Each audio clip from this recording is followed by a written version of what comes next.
Previously on our story, Akelo gathered the villagers in the square and she was trying to talk to them about the change and what Okuru had told them.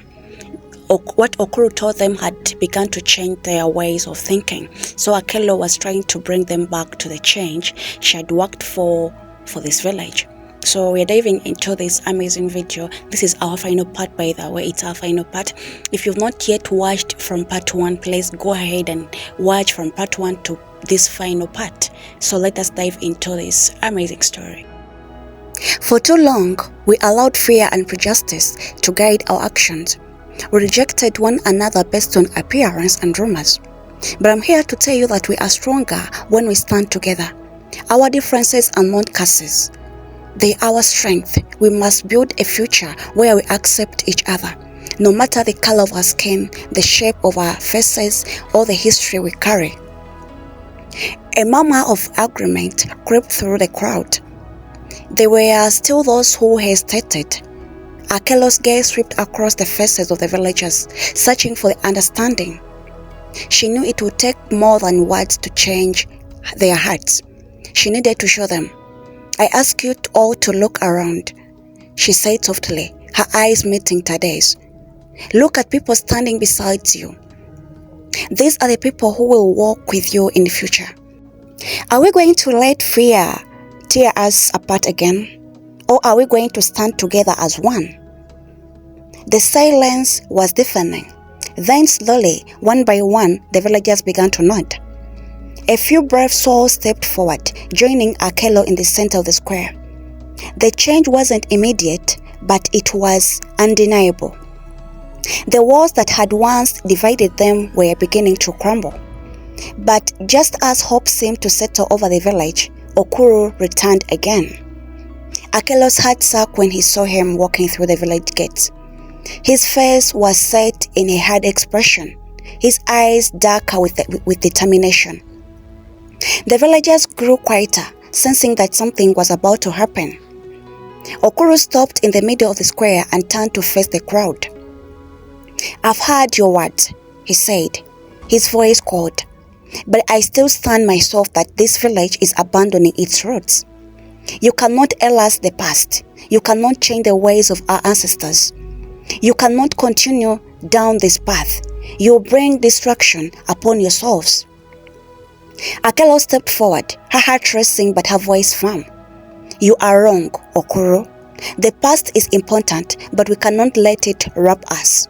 We are not abandoning our traditions. We are evolving them. We are becoming better, kinder and stronger, and I will not let fear destroy what we've worked for." Okuru's eyes narrowed, and for a moment, Akelo thought he might urge further. But then, to her surprise, he simply sighed. "You are stubborn, woman, Akelo," he said softly. "But I see now that you believe in this. Perhaps you are right. Perhaps the village doesn't need change. But remember this. The future will always be shaped by the choices we make. You can choose to walk this path, but no, it will not be easy." Akelo nodded, her heart lighting up with a mixture of relief and determination. "I'm ready for whatever comes, Okuru, and I believe the village is too." With that, Okuru returned and left the village once more. The tension in air began to lift, and the villagers slowly began to return to their lives, their faces filled with new hope. Akelo knew the road ahead would be filled with challenges, but she also knew the village was stronger than she had ever been together. They would continue to build a future of unity and love. As the sun set over the village that evening, Akelo felt the weight of the past began to lift. She wasn't alone anymore. She had a community that supported her. She was ready to walk with them into the future. The morning after Okuru left, the village felt different. There was a new light in the air, warmth that seemed to wrap up everyone, making the worries of the past feel far away. Akelo stood by the village square, watching as children played in the dirt, their laughter ringing in the air. The village was changing, and it was changing for the better. She had always dreamed of this moment, the moment when the village would finally accept her.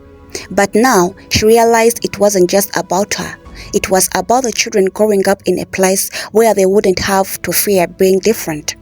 It was about the women who were finding their voices, the men who were learning that true strength came from kindness, not fear. Tadeo walked up to her, his face bright with excitement. "I've spoken to the elders," he said.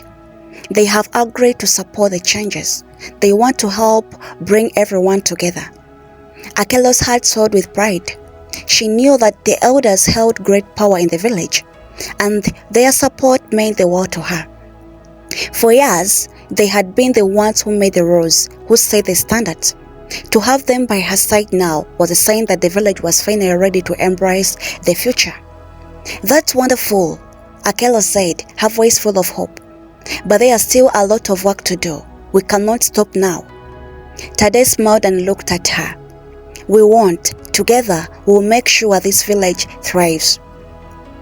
And so they began their work. Slowly but surely, the village began to change.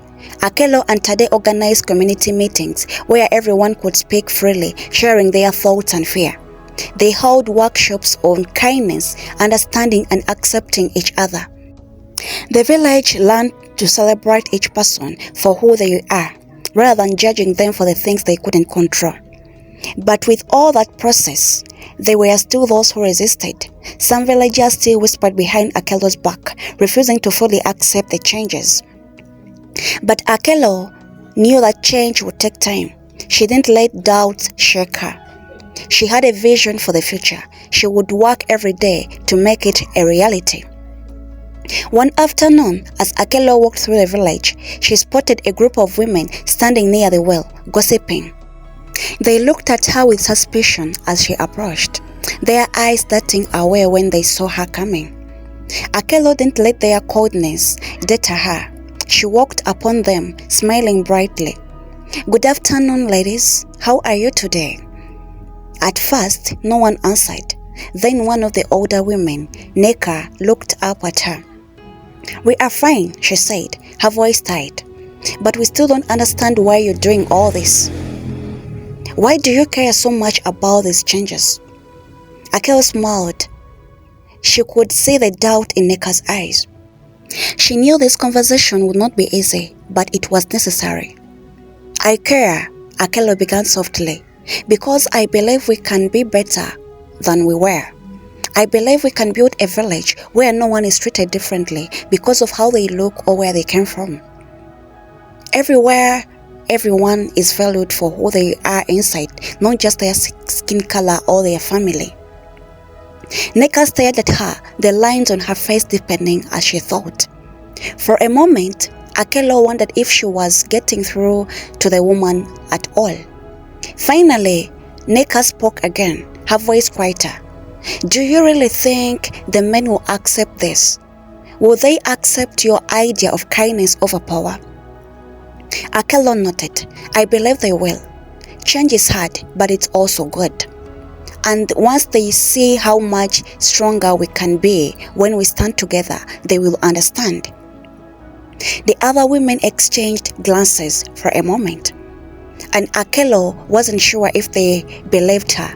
But then, Neka surprised her.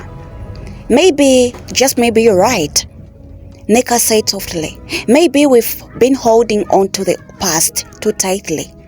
It's hard to let go of what we know, even if it's not good for us, but maybe it's time to try something different." Akelo smiled, her heart lifting. It's never too late to change. As days passed, more and more villagers began to change their hearts. The gossip grew quieter, the cold stares less frequent.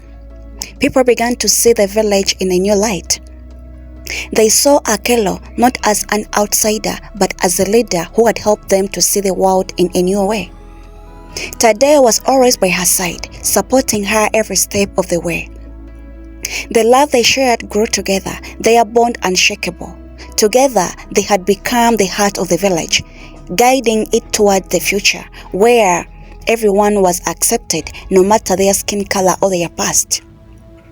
One day, a stranger arrived in the village. He was tall, handsome man with dark eyes that gleamed with curiosity. He walked into the village square, looking around with interest. Akello and Tade was standing nearby, speaking to some of the elders, when the man approached them. "Hello," he said with a warm smile. "I've heard stories about this village, a place where people are kind to one another, where there is no fear or hatred. I've been traveling for a long time and I've seen many villages, but I've never seen anything like this." Akello smiled back at him. "This is our village. We've worked hard to make it a better place for everyone to belong." A man nodded, his eyes softening with respect. "It's clear that you've achieved something wonderful here. It's rare to see a village that learned to embrace kindness the way you have." Akello looked at Tade, her heart swelling with pride. It wasn't easy, but it was worth it. The man studied her for a moment before speaking again. "You've changed this village. I can see that you are a woman of great strength. I would like to learn more about your journey." Akello's eyes twinkled. "I would be happy to tell you my story." And so, Akello began to share her journey with a stranger, speaking of the struggles, the fear, and the victory that had led her to this moment. As she spoke, she realized something filled her heart with joy. The story of her village, of her struggles, and their victory was no longer just hers. It was a story that belonged to them all together. They had built something beautiful, something that would last for generations. The stranger listened intently as Akello spoke, his eyes never leaving her face.